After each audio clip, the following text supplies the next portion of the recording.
Très heureuse de vous retrouver, mesdames et messieurs. Comme à l'accoutumée, chaque mercredi, la formule est consacrée. Mercredi, c'est Web Presse.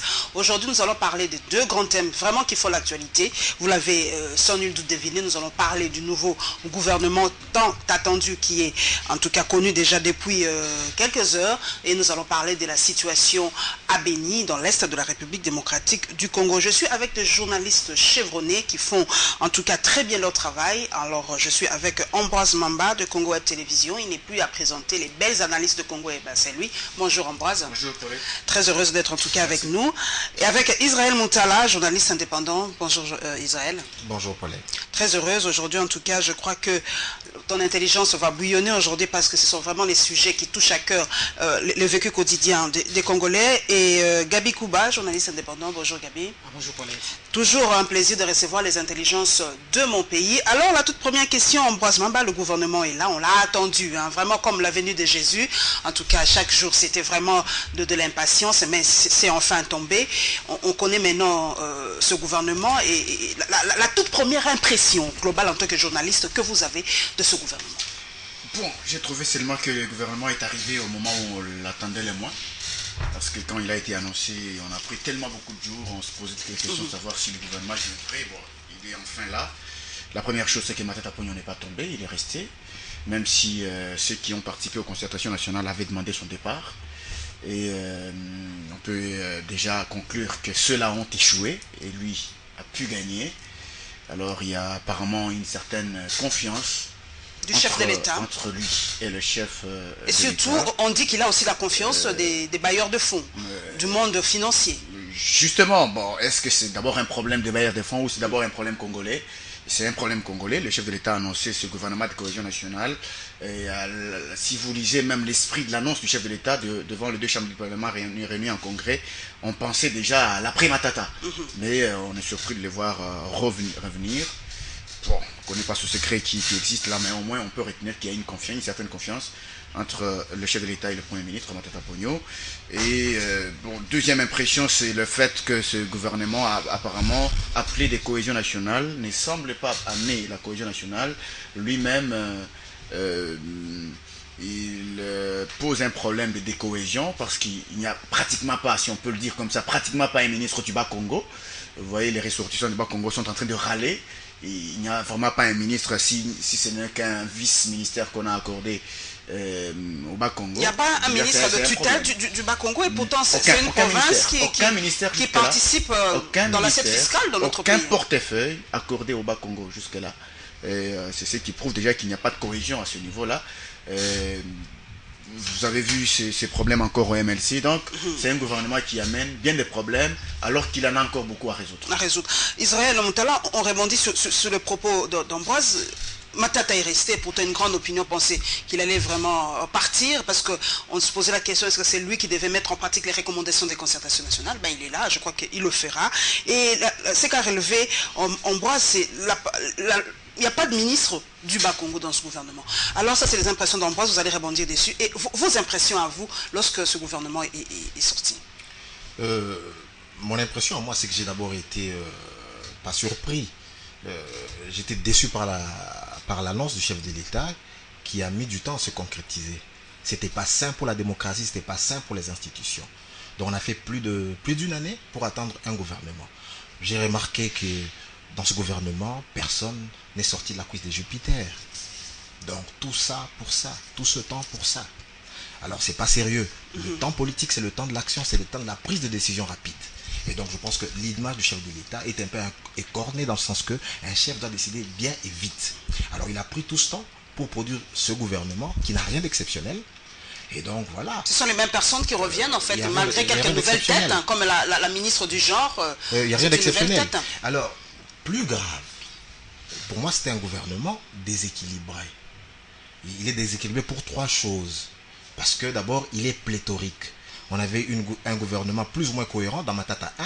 Là, on a un gouvernement il y a 37 ministres dans ce gouvernement. 37 ministres, donc avec les vice-ministres, ça fait 47. Il y a 47 ministres en fait. 47 membres. Et donc voilà, ça veut dire que le train de vie de l'État va encore augmenter. On va dépenser plus pour faire fonctionner ces institutions. Et une autre chose, c'est le fait que il y a le gouvernement et déstructuré. Il y avait des ministères qui étaient plus ou moins cohérents, mais on les a éclatés, on les a saucissonnés pour caser des politiciens. Vous allez voir que le ministère, on devait par exemple travailler à la cohérence de l'action gouvernementale à travers des grands ministères. C'est-à-dire le ministère de l'Éducation pouvait prendre l'enseignement primaire, secondaire, l'enseignement technique, l'enseignement, la recherche scientifique, l'enseignement universitaire. Donc vous allez voir maintenant qu'on a créé 4 ministères pour caser. Donc il y a maintenant un ministère de recherche scientifique, il y a un ministère de l'enseignement technique, il y a un ministère de l'éducation primaire et secondaire, il y a maintenant un ministère de l'enseignement de l'ESU. Donc 4 ministères, alors il en fallait une cohérence avec un seul grand ministère, mais peut-être avec de de vice-ministres, voilà. Ou de grandes sous-directions. Des grandes sous-directions, voilà, de secrétaires d'État ou de vice-ministres. Mais avec un grand ministère, ça donne de la cohérence. Et donc, il en est ainsi du ministère des Infrastructures, Aménagement du Territoire, Urbanisme et Habitat. Là aussi, on a tourisme, environnement, on a scindé. Voilà. Commerce, petite et moyenne entreprise, on a scindé. Et il n'y a pas de cohérence. Donc ce sont des gens, voilà, il y a des ministères aussi inutiles, par exemple, qui sont presque vides.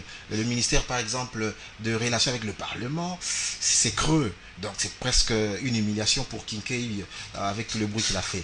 Et donc c'est tout juste qu'il a été récupéré, voilà, pour sauver la face. Vous avez un autre, j'ai dit que ce gouvernement était déséquilibré. Il était déséquilibré aussi dans sa représentativité. Géopolitique, hein. Ouais, dans sa représentativité. Vous avez des provinces qui sont surreprésentées. Le Katanga, le Maniema et le Bandundu. Ça ne fait pas sérieux pour une république qui se veut cohérente, en cohérence avec toutes les provinces. Est-ce qu'on prend les intelligences ou on prend la région? Il faut choisir les deux, non. les deux. Respectons d'abord la constitution qui fait que le gouvernement soit représentatif. Il ne faut pas opposer justement les provinces à la compétence. Je pense qu'à l'heure actuelle, toutes les provinces ont des compétences. Et donc, il se fait de bien piocher, de bien chercher, on trouvera des compétences dans chaque province. Vous ne me direz pas que la province du Bas-Congo, une province aussi importante que celle-là, manque des intelligences, manque de personnalités compétentes. Moukoko a été au gouvernement et il a montré la valeur qui était la sienne. Un grand professeur qui est respecté par la communauté scientifique. Et donc, Moukoko n'a pas démérité au budget. Et donc, son éviction du gouvernement procède peut-être du fait qu'il ne s'attendait plus avec Matata. Pourtant, les deux étaient le moteur de l'ancien gouvernement. Et voilà. Et donc, je peux revenir, par exemple, sur la surreprésentation du Maniema. Le Maniema a déjà le poste de Premier ministre, de Premier ministre et le poste de vice-premier ministre avec Thomas Louaka, le poste de ministre de transport avec Justin Kalumba, le poste de ministre avec Tambwe Mwamba. Enfin, que vient faire Tambwe Mwamba dans cette affaire? Était-il si important qu'on intègre Tambwe Mwamba dans ce gouvernement? Il n'y avait pas de... Voilà, je me pose cette question-là. Et donc, le Maniema, vu son poids politique et son poids économique, est surreprésenté. Et ça fait longtemps déjà qu'il était surreprésenté dans les institutions depuis l'avènement de Kabila. Il faut corriger ça. Parce qu'une province comme la province orientale s'en tire avec à peine, je crois, 3 ministres. C'est pas sérieux. C'est une province qui est martyre. C'est une province, elle est vaste, il y a plusieurs diversités, et c'est une province qui a connu la guerre.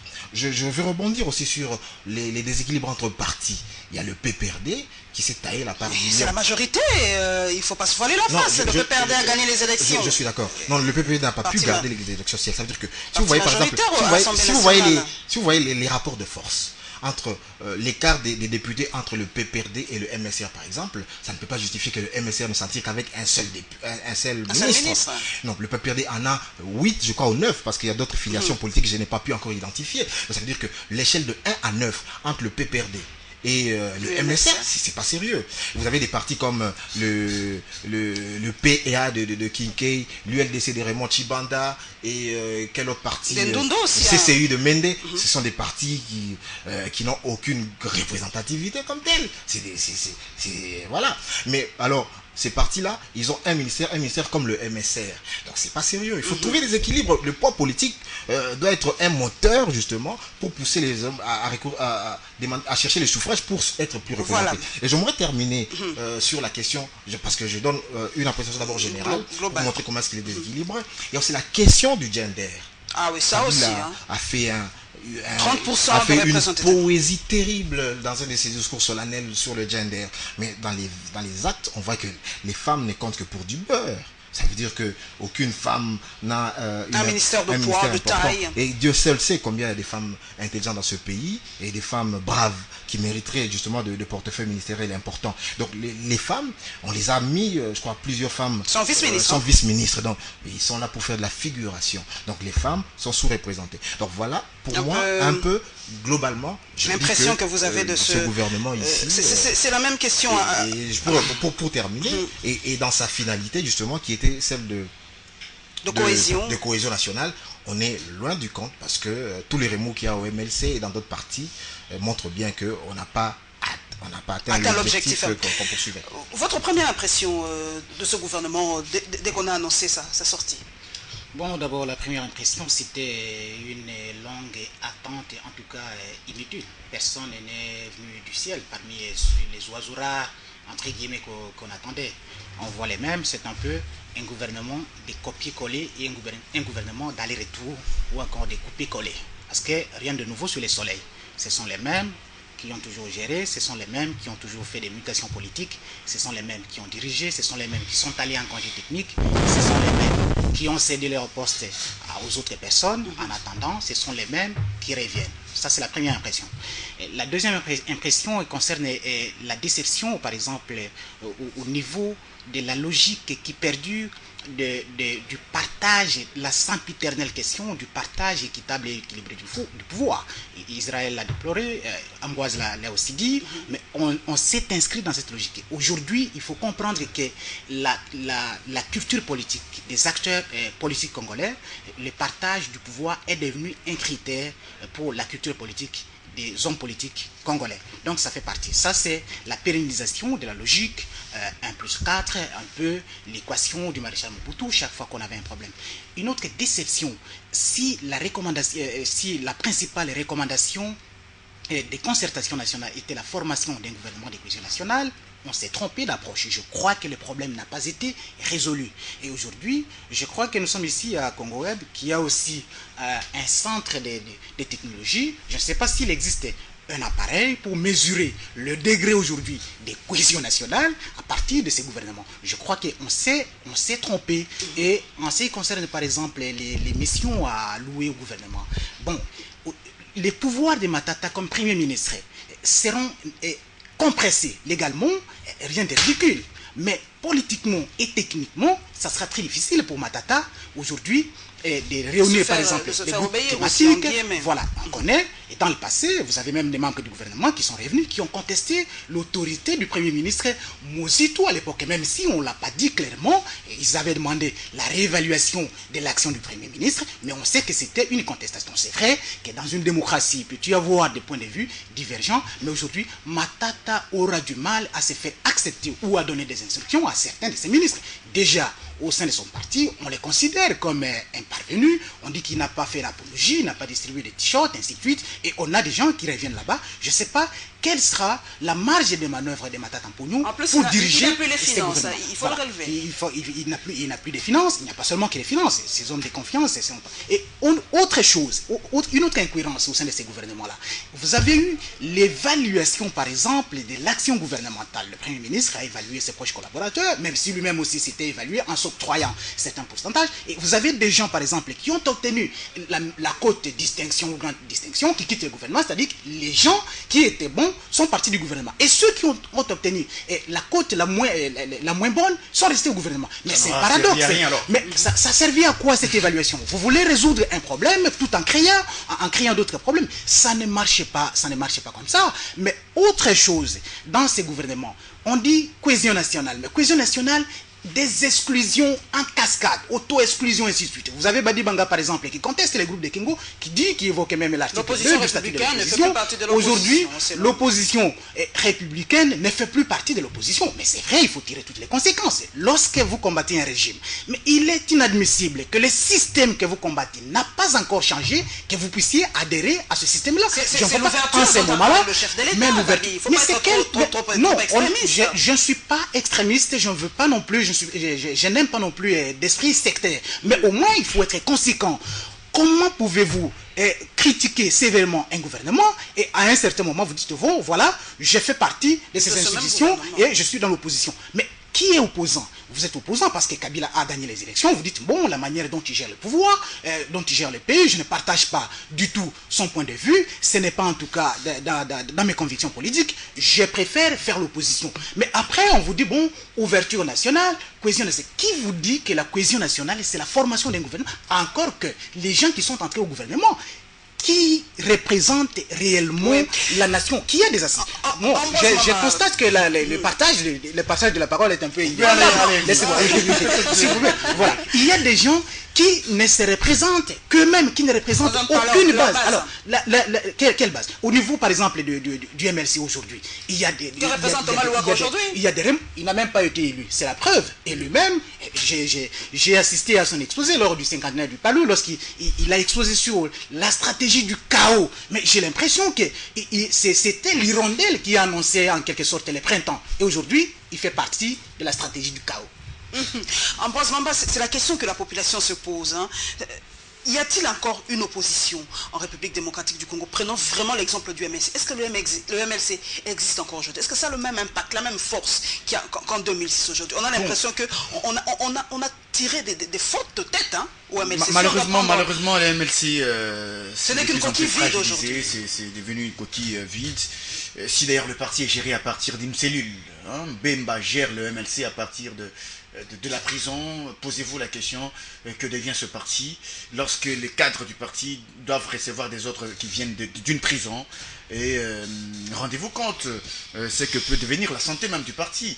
Et voilà pourquoi on assiste à ce problème. Bemba, vous vous rappelez ce qui s'est passé avec Ada Bombole, sa candidature à la présidentielle de 2011. Bemba avait donné son quitus, mais après il a demandé au cadre du parti de pouvoir barrer la route. Est-ce que Bemba était au courant qu'il y aura des membres du MLC qui adhèrent au gouvernement? Bemba avait donné son quitus à la participation de son parti aux concertations nationales. Alors, il savait qu'il y avait des recommandations aux concertations nationales qui avaient parlé de la participation de tout cela, si vous permettez le barbarisme, tous ceux qui avaient participé aux concertations nationales, de participer également au gouvernement de cohésion nationale. Donc, c'était un quitus implicite de sa part d'accorder à Louaka, Kambinga et Gouaké aujourd'hui d'entrer au gouvernement. Mais lorsqu'il y a cette déclaration aujourd'hui qui fait état d'une auto-exclusion de ces gens-là du parti, moi je dis que c'est la foutaise. C'est la foutaise. Bon, heureusement pour le collège des fondateurs du MLC, il y a ceux qui sont majoritaires, au collège des fondateurs du MLC ont soutenu Germain Kambinga, Thomas Louaka et Gouaké de pouvoir travailler dans l'intérêt supérieur de la nation, c'est ce qui est important. Mais Kengo a fait une déclaration hier par rapport à ce qu'on appelle sortie officielle de l'opposition républicaine. Je constate tout simplement que la sortie officielle s'est faite lorsque on a au moins eu 3 personnes au niveau du gouvernement de cohésion nationale. Il a fait une déclaration selon laquelle il ne soutient pas la révision de la Constitution, il demande un calendrier global des élections, ainsi de suite. Est-ce qu'il fait encore partie de l'opposition? C'est là que Sami Badi Manga dit non. Il évoque l'article 2 du statut de l'opposition, ne fait partie de l'opposition que ce parti ou regroupement politique qui ne soutient pas les programmes du gouvernement ou qui ne participe pas à l'exécutif. Actuellement, l'opposition dite républicaine participe à l'exécutif, donc elle ne peut pas prétendre être de l'opposition. Mais la question que je me pose par rapport à ce gouvernement de cohésion nationale, est-ce que ce gouvernement a la mission de consolider la cohésion nationale? Je dis non. Est-ce que ce gouvernement va matérialiser la vision quinquennale du chef de l'État, la révolution de la modernité? J'ai dit non. Je constate tout simplement qu'il y a eu des chefs de parti qui sont revenus. Est-ce que vous savez qu'il y a un débat par rapport aux échéances futures? Il y a un débat par rapport à la révision de la Constitution. Est-ce qu'il y aura un 3e mandat pour Joseph Kabila? Est-ce qu'il y aura des élections en 2011 et en 2016? Voilà les questions autour desquelles les gens sont en train de débattre. Et aujourd'hui, il y a cette ONIP, l'Office national d'identification de la population. Est-ce que ce gouvernement, ce n'est pas pour permettre à cette ONIP de travailler calmement, sans qu'il y ait des contestations, ainsi de suite, pourvu que le chef de l'État aille au-delà de 2016? Voilà des questions auxquelles il faut répondre aujourd'hui. Et c'est peut-être à ce niveau que Léon Kengo a voulu éclaircir un peu l'opinion. Demander qu'il y ait une certaine restructuration de l'Office national d'identification de la population pour que du côté du recensement, qu'il y ait un peu un équilibre. Un équilibre, parce qu'on en fait une structure politique actuellement. Israël Moutala, on regarde ce gouvernement, c'est le retour de grands en fait, chefs des partis. Je peux même citer quelques-uns. On prend par exemple le ministre, bon, Modeste, lui, il est toujours là. Nous prenons celui, Bochab est rentré. Nous prenons Kamitatou qui est rentré. Il y a Tambo Mamba. Il y a encore les retours des anciens, vraiment qu'on croyait d'ailleurs disparus. Les retours vraiment des dinosaures comme Mbosoko Diampoanga qui est revenu. Il y a, voilà, il y a... Donc, on dirait que c'est la résurrection. Quel est pour vous l'objectif vraiment de ce gouvernement? Parce qu'on a l'impression que c'est vraiment excusez les termes, hein, mesdames et messieurs, un conglomérat. Il y a tout le monde. Il y a même des nouvelles venues dont on ne connaît ni d'Adam ni d'Ève, comme le ministre du genre, Madame Bijoukat. Je suis parfaitement d'accord que c'est pas simple pour la politique de découvrir certains noms sur... Non, ça veut dire que il doit y avoir un bon profilage des ministres. Il doit y avoir un bon profilage. En France, avant qu'un gouvernement ne sorte, vous avez les prévisions des journalistes. On sait à peu près qui sera ministre et qui ne sera pas ministre. C'est en fonction du combat politique, des idées et de la place qu'il occupe sur l'échiquier politique dans son parti. On connaît tout ça. Mais ici, quelqu'un comme par magie peut sortir sur son nom, va voir son nom apparaître dans la liste du gouvernement sans aucun background, sans qu'il n'incarne aucun idéal, aucun combat politique, aucun idéal ou aucun combat. Mais bon, je ne connais pas Bijoukat et je ne connais pas son CV moi aussi, pourtant je suis quand même un observateur avéré de la scène politique que je scrute depuis de longues années pour voir qui vaut quoi, qui fait quoi, pour essayer d'éclairer l'opinion nationale. Mais ici, encore une fois, les chefs des partis reviennent en force, hein, vraiment en force, c'est vrai. Mais moi, je ne peux pas leur faire le tort parce que les chefs des partis, leur boulot c'est quoi? C'est avoir des partis forts, avoir plus de députés et exercer le pouvoir. Et donc, pas seulement eux quand même, pas seulement eux. Je ne dis pas que pas seulement eux. C'est pas écrit quelque part qu'il faut seulement eux. Hein. Je ne dis pas que pas seulement eux. Et donc aujourd'hui, ça veut dire que quand Sarkozy se bat, il prend l'UMP, c'est pour exercer le pouvoir. Et donc dans cette bataille, il nomme des collaborateurs, il prend des talents, il additionne des parcours pour faire en sorte que son idéal de conquérir le pouvoir se réalise. Et donc dans le parti politique, c'est le même jeu. Donc ça veut dire que voilà ici. Moi, d'ailleurs, je me rebondis sur cette fait. Ce gouvernement ne va pas, bien sûr, il faut être dupe, il faut être naïf pour penser qu'il va résoudre un problème de cohésion nationale. D'abord, il fallait qu'on explique c'est quoi la cohésion nationale.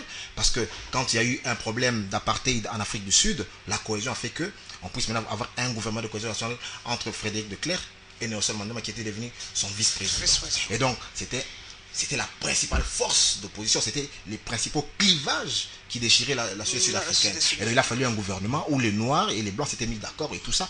Et mais malgré ça, on n'a pas encore résolu de manière structurelle les fossés qu'il y avait entre les Blancs et les Noirs. Mais au moins là, on n'avait pas triché parce que Mandela incarnait justement la majorité silencieuse des Sud-Africains qui ne se reconnaissaient pas dans un système de gouvernement. Donc ici, avec les débauchages ou même avec... C'est pas de débauchage, c'est l'ouverture, il faut être clair. Non, ça veut dire que avec les débauchages ou l'ouverture prônée par Joseph Kabila, mais on la prône avec qui? Avec quelle force, qui incarne quelle idée? C'est ça le grand problème. Donc, je dis ici, pour Kabila, c'est un joli coup politique. Il a réussi, il a gagné son coup. Il a divisé le MLC. Il a affaibli le MLC et il a affaibli en quelque sorte l'opposition. Parce il y a l'amalgame. Parce que le MLC était positionné comme un parti de l'opposition. Alors, tous les commentaires, on dit que tous les politiciens, tous pareils, tous veulent de poste. Moi, je pense qu'il y a des gens dans l'opposition ici qui ne veulent pas participer au gouvernement, qui pouvaient participer au gouvernement. Je pense qu'aujourd'hui, clairement, on ne peut pas dire que si Tshisekedi prend son téléphone, dit Monsieur le chef de l'État, j'aimerais travailler avec vous. Je vous dis, ça tombe tout de suite ce gouvernement, parce que le chef de l'État sera heureux de travailler avec l'UDPS, parce que c'est ce qui représente l'UDPS. Si aujourd'hui, un monsieur comme Vital Kamerhe prend son téléphone, dit bon, enterrons la hache de guerre, je vais travailler avec vous. Il ne peut pas même la moitié du gouvernement, parce qu'il représente une certaine opinion. Et donc, si par exemple, un autre courant, je ne sais pas lequel, il y en a plus. Il n'y en a plus vraiment. Bon, bah, enfin, après les deux. Disons, les autres, c'est-à-dire que d'autres groupes politiques de moindre envergure, Franck Diongo, Fayoulou, qui sont restés plus ou moins constants, Clément Kankou, Bouka, ça sont restés plus constants dans leur combat. Si c'est coalisé aussi, nous voulons entrer, je pense qu'on va leur ouvrir les portes du ministère. Mais ici, au moins, on est au moins d'accord avec une chose, c'est que Joseph Kabila a fait un grand coup politique, mais Kengo, Aussi, il en est sorti gagnant quand même dans ce gouvernement, Kengo. Non, Kengo il a eu un grand poste dans ce Kengo dans est ce sorti gouvernement. gagnant, mais maintenant là-bas, il faudrait quand même qu'on nous évite l'amalgame de l'appellation opposition républicaine. Il est sorti gagnant, mais décevant hein, en même temps. Non, il a dit qu'il était... Non, il a dit, Kengo et l'opposition républicaine ont dit que le gouvernement est tardif. Ils se sont plaints du fait que cette résolution, une des résolutions importantes de concertation nationale, ait été appliquée de manière tardive. C'est vrai, il a raison, mais au moins, Kengo a eu le courage, lui, d'affirmer que nous participons au gouvernement, mais nous ne sommes pas d'accord. Il l'aurait fait, à mon niveau, Paulette, il l'aurait fait. Je termine. Il a dit qu'ils restent opposés à toute éventuelle révision de l'article 220. Il a dit qu'il est opposé justement aussi à la structure actuelle de l'ONIP. Ça au moins c'est clair. Mais moi je pense qu'aujourd'hui, le Kabila qui a élargi quand même sa majorité, on doit maintenant appeler ça peut-être les forces politiques issues des concertations nationales. Ça serait sain que des gens qui participent au gouvernement puissent encore revendiquer leur statut d'opposant. Kengo aurait fait sa déclaration avant la sortie du gouvernement de cohésion nationale. Il aurait fait cette déclaration qui est d'ailleurs différente de la déclaration qu'il a faite lors de l'ouverture de la session de septembre par rapport à la révision de la Constitution. Au moins, on lui aurait quand même donné une certaine crédibilité. Mais il attend d'abord la sortie du gouvernement, il joue au malin et il fait sa déclaration. En quelque sorte, il déçoit les chefs de l'État. Parce qu'il attend d'abord que l'on lui nomme ces trois pions, ces trois chevaux, on les lui donne, et puis il sort, il déçoit Joseph Kabila, parce que le chef de l'État avait déjà mis en place l'ONIP, il parle à mal de l'ONIP, la question de la révision de la Constitution, il demande même un calendrier global des élections, ce qui n'est pas accordé par le pouvoir en place. En quelque sorte, Kengo a déçu le chef de l'État. Voilà pourquoi j'ai dit, il aurait fait sa déclaration. Bien avant la sortie du gouvernement de cohésion, on lui aurait donné une certaine crédibilité dans l'opinion. Mais ici, il semble un peu jeter de l'amalgame dans les têtes d'opinion, qu'on dise est-ce qu'il est avec le chef de l'État, est-ce qu'il n'est pas avec lui. C'est un fin politicien. Un fin politicien. La question qu'on se pose, est-ce qu'il y a des grands, de petits ministères, mais quand même, on se pose la question, on se demande le combat des femmes, les 30% et tout ça, le genre, on ne se retrouve pas, hein, dans toutes les intelligences de notre pays, vraiment, on ne se retrouve pas. Ce sont les mêmes, la population dit, ce sont les mêmes qui reviennent, c'est la même classe politique depuis d'ailleurs 1960, presque 65, ou depuis 1990, c'est les mêmes personnes. Alors, comment faire pour renouveler cette classe politique? On n'y comprend vraiment rien. Ou ce sont toujours les mêmes qui doivent gérer ce pays, et pourtant le bilan est là. Je crois que sur les 60 millions de personnes, 1000 personnes ont pris pratiquement les pays en otage pendant la moitié du siècle. Donc, il n'y a pas de surprise à ce niveau, comme vous le dites. Bon, en ce qui concerne par exemple les gens ou bien la représentativité au niveau des... Il n'y a pas que les femmes, il y a aussi les personnes vivant avec handicap qui ont revendiqué. Moi personnellement, quand je donne mon avis, je ne veux pas que les gens soient nommés sur base de leur appartenance aux provinces ou bien sur base de sexe. compétences. Ce n'est pas pour une politique sexiste. Mais comme la loi l'a prévu, qu'il faut respecter les 30%, il faut les respecter. Il faut respecter l'équilibre géopolitique en nommant les provinces. Et alors, il faut ouvrir cette brèche, il faut respecter la loi. Je crois qu'à ce niveau, les lois du pays n'ont pas été respectées. Les lois du pays n'ont pas été respectées. C'est une entorse à la démocratie. Quand vous prenez, par exemple, Kabila lui-même, dans tous ses discours, il revient souvent sur les gens, il fait l'apologie du genre, et lorsqu'il faut nommer un gouvernement en tenant compte du genre, il ne le fait pas. Peut-être qu'on ne trouve pas les femmes compétentes. Non, je donne un exemple. Les femmes compétentes. Ne sommes pas dans les nuages. Je donne un exemple des femmes qui sont compétentes. Au MLC, on a donné 3 noms. Kabila a nommé 3 personnes. S'il te plaît. Je peux juste Kabila a donné 3 noms. Je vais être pratique. Kabila a nommé 3 personnes du MLC. Thomas Louaka, Germain Kambinga, qui a un clin d'œil à la jeunesse. Personne ne peut contester l'intelligence de Germain Kambinga. Donc c'est quand même le plus jeune, le Benjamin du gouvernement. Et il faudra compter avec lui. Omer Egwake ne serait pas ministre. Parce que Omer Egwake avait agité ici avec Aliba à la chute, avant la chute du gouvernement de Mobutu, ici du régime de Mobutu. Il avait agité la fibre tribale dans ce pays. C'est parce qu'on n'a pas de conscience. Et donc je pense qu'il faut que les gens assument leur passé. Et donc je pense que ici, moi voilà, par rapport au redébarqué, moi je réponds plutôt à votre question. Je ne dis pas que les femmes, je dis que les femmes compétentes existent au Congo.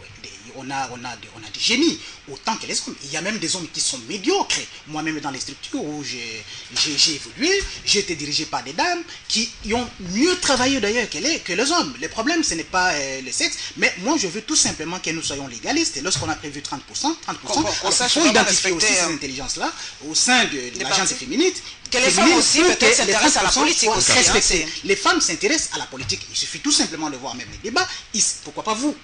Le travail que vous faites ici, qui conteste. Pourquoi ne seriez-vous pas une ministre de la République? Parce que vous valez plus que beaucoup qui sont... Mais est-ce qu'elle a cette ambition? Elle n'est pas affiliée dans un parti politique.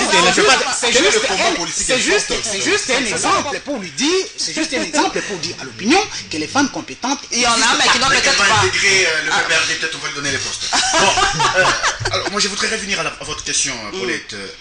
Pourquoi le retour des chefs des partis? C'est ça, c'est vraiment la grande question. La grande question. Ce n'est plus un gouvernement de technocrates, au fait. C'est quoi la stratégie du chef de l'État en nommant ces chefs de parti? Moi je trouve à mon niveau que le chef de l'État évite peut-être cette erreur de frustrer les chefs de parti. Il doit compter avec eux, en fait. Il faut compter avec eux parce qu'il y a des enjeux électoraux qui arrivent par rapport à 2016. Il y a c'est encore improbable par rapport à une transition qui pourrait exister au pays. Vous vous rappelez que lorsque les membres de l'ONIP ont été officiellement présentés par le ministre de l'Intérieur, il a dit que la Commission électorale nationale indépendante attendra de l'ONIP le fichier général de la population pour tirer son fichier électoral. Et quand on fait les calculs par rapport à un recensement sérieux, on s'étend à 3 ans, et ce qui veut dire qu'en 2016, il n'y aura pas élection. Alors, comment est-ce qu'on va passer cette période de 2016 à l'époque où le recensement va se terminer et à l'époque où il y aura les élections?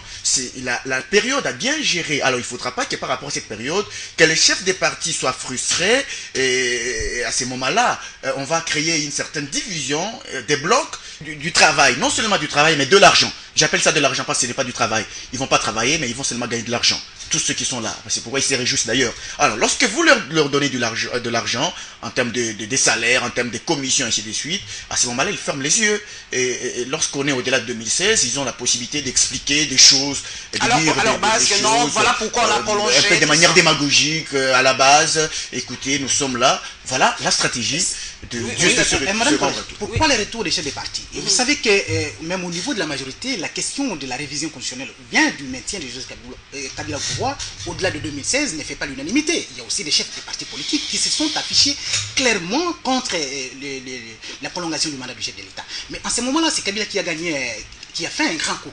Le plus gagnant de ces gouvernements ou bien des concertations nationales, c'est lui. Lorsque vous analysez les conclusions, par exemple, de Jérôme Bosso avec l'AETA, qui est une plateforme qui travaille dans les secteurs dans le domaine électoral, vous regardez que Bosso soulève plusieurs questions. Vous regardez le budget, par exemple, l'exercice budgétaire 2015, ça ne fait même pas 20% de la demande de la CENI. Donc techniquement, financièrement, c'est très difficile.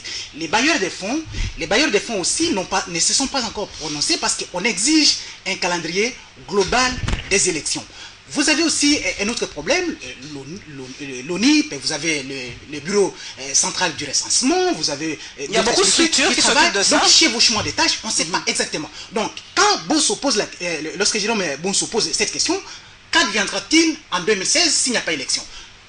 Lorsque vous regardez la configuration, par exemple, des circonscriptions, en ce qui concerne les élections municipales et locales, vous avez plus de 6000 circonscriptions à travers la République. Ça pose réellement un problème, techniquement, financièrement, avec le recrutement, par exemple, du personnel qui doit travailler à l'ONIP, au bureau central du recensement, et puis dans d'autres structures qui doivent concourir à l'organisation des élections. Ça pose réellement un problème. Alors, les chefs du parti, comme des gens qui font pression sur les chefs, soit certains veulent lui succéder, se présenter comme des dauphins, d'autres veulent qu'il soit là pour qu'on continue avec lui. Donc, en ce moment-là, lui, il ne peut que prendre ces gens-là, les apprivoiser, et puis c'est dans l'optique aussi d'une éventuelle, parce que quand Jérôme Bosso pose la question, qu'adviendra-t-il d'autres voix s'élèvent pour dire, voilà, on va s'acheminer inéluctablement vers une transition. Et je sais que c'est la formule que les acteurs politiques sans base adorent. Vous avez des gens qui sont comme des intermittents du spectacle, qui agissent, qui partent, qui reviennent. Les Arthur Zedingoma qui demandent la transition. Je crois que c'est une opportunité qu'on offre à ceux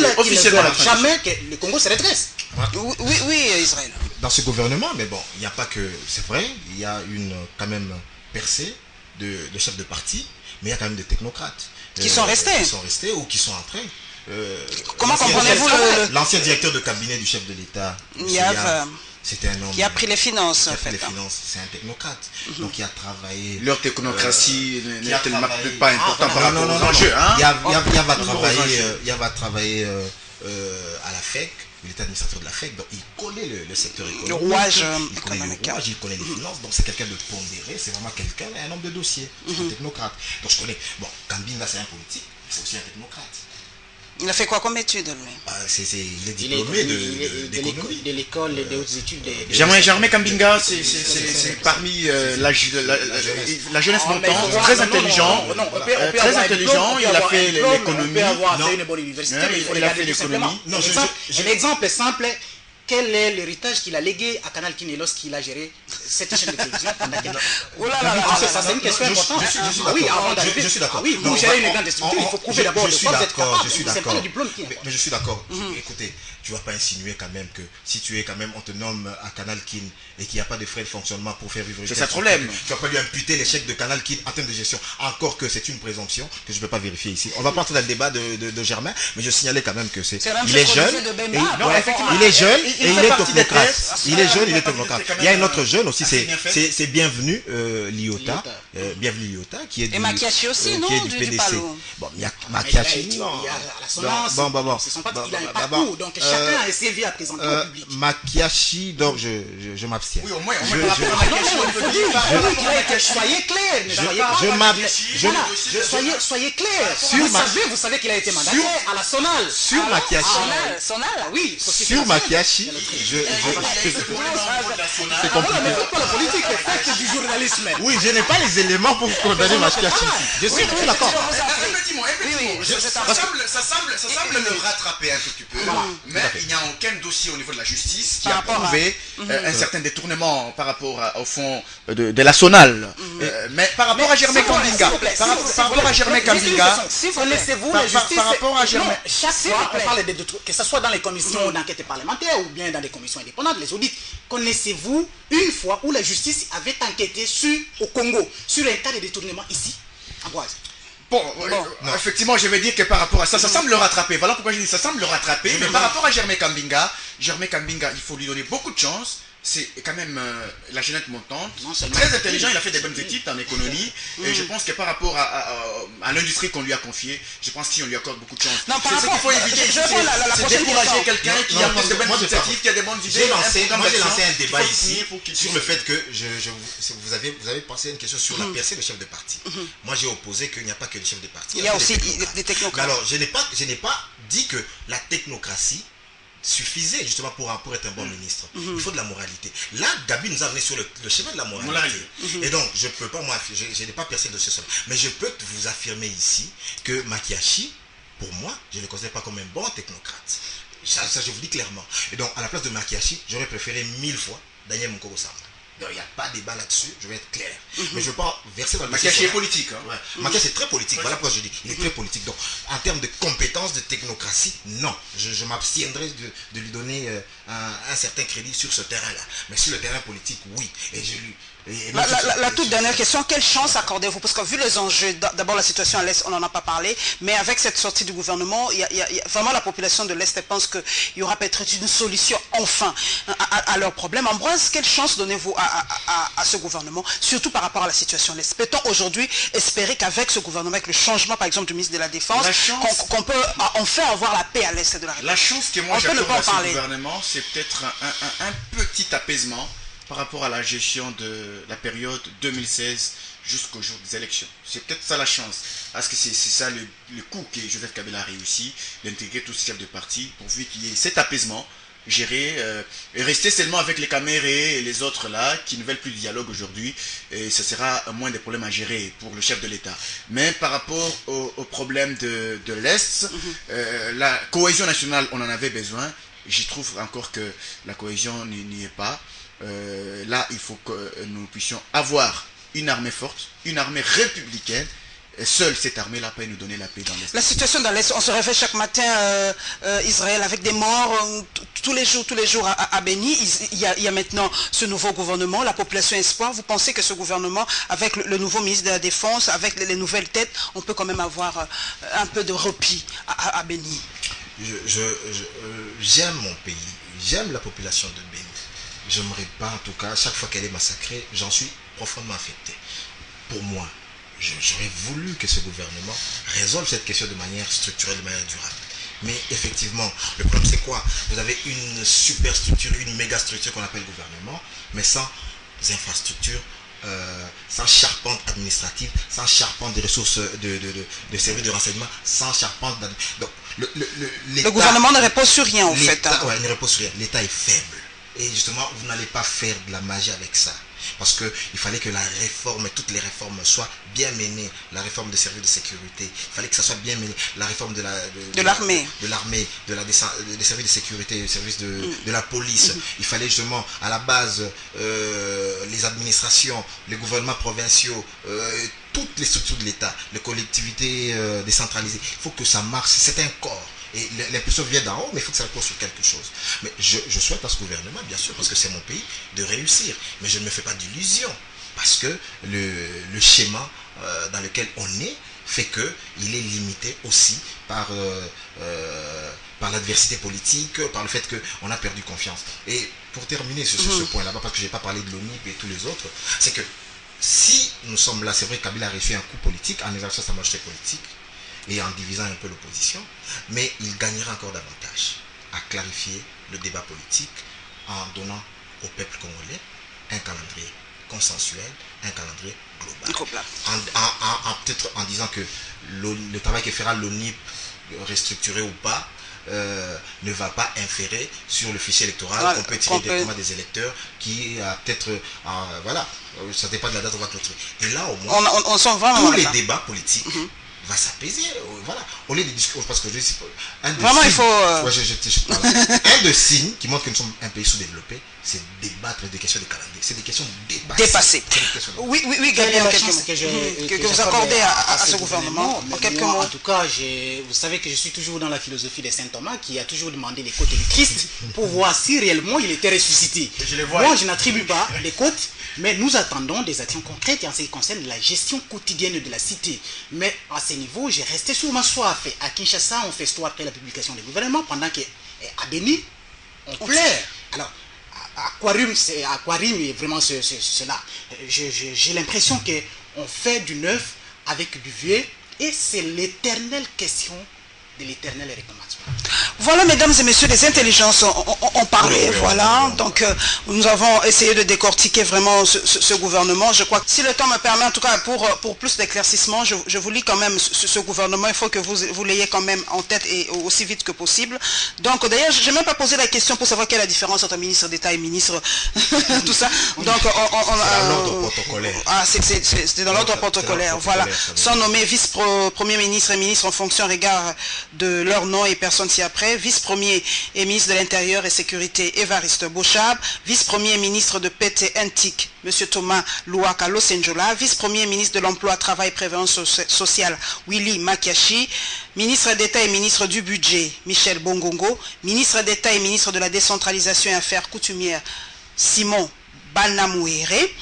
Ministre des Affaires étrangères et coopération internationale, Raymond Chibanda.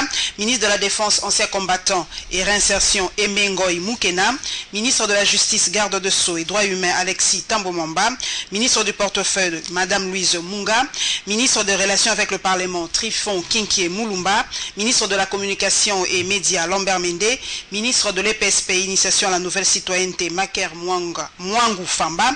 Ministre du Plan et Révolution de la Modernité, Olivier Kamitatou, ministre de la fonction publique Jean-Claude Kibala, ministre des infrastructures Fridolin Kachwechi, ministre des finances Henri-Yves Mouland, ministre de l'économie nationale Modeste Bahati Lukwebo, ministre de l'environnement et développement durable Bienvenue Liotan Jolie, ministre du commerce Madame Ngundianga Bayokissa, ministre de l'industrie Germain Kambinga, ministre de l'agriculture, pêche et élevage Kabwe Mweu, ministre des Affaires foncières Bolenge Tenge Balela, ministre de Mines Martin Kabweloulou, ministre des Hydrocarbures Crispin Atamatabe, ministre de l'Énergie et Ressources hydrauliques Jano Matadi Nenga Gamonda, ministre de la Culture et des Arts Mbanza Mukalai, ministre du Tourisme Elvis Moutiri Wabachala, ministre de la Santé publique Félix Kabangenumbi, ministre de l'ESU Théophile Mbemba Fundu, ministre de l'Enseignement technique et professionnel Jean Nembamba, ministre de l'Aménagement du territoire, Urbanisme et Habitat Omer Egwake, ministre des Transports et Voies de communication Justin Kalumba, ministre de la Recherche scientifique et technologique Daniel Madimba Kalonji, ministre du Genre, Famille et Enfants Madame Bijou Kat, ministre des PME classe moyenne Monsieur Bongo Nkoy, ministre du Développement rural Eugène Seroufouli et enfin ministre de la Jeunesse, Sport et Loisirs Sama Lukonde Kienge et vice-ministre de l'Intérieur Madame Bouka Santumba, vice-ministre de la Défense nationale Monsieur René Timbou, vice-ministre de la Justice et Droits humains Mbosso Kodia Pwanga, vice-ministre du budget Madame Ernestine Yoka, vice-ministre de la coopération internationale et intégration régionale Franck Mwendi Malila, vice-ministre des Congolais de l'étranger Monsieur Antoine Boyamba, vice-ministre de l'énergie Madame Magui Rwakabouba, vice-ministre des finances Monsieur Albert Petit, vice-ministre du plan Madame Lisette Bissanga Ngalamoume et vice-ministre des postes et télécommunications Enoch Sebeniza. Voilà, bon, très bien, en tout cas, comme j'espère que je porterai un jour cette casquette d'être porte-parole du chef de l'État. Voilà, et pourquoi pas, on a tous des ambitions, le pays nous appartient tous. Voilà, mesdames et messieurs, merci vraiment à vous pour votre fidélité à cette émission Represse. Merci à l'équipe technique, merci à Guy Lukoki et à Gilles Tibamba pour avoir assuré la prise de vue et à Maïlo Bumba à la régie. Nous nous retrouverons sûrement, mesdames et messieurs, la semaine prochaine. Encore vraiment nos condoléances à la population de l'Est, surtout à Béni, parce que vraiment ça nous fond le cœur à chaque fois de voir de telles images, et surtout que ça passe dans les médias internationaux à longueur de journée. Ça fait excessivement mal. J'espère que le nouveau gouvernement aura vraiment des solutions pratiques pour cette partie de la République. Nous nous retrouverons, mesdames et messieurs, la semaine prochaine. Inch'Allah.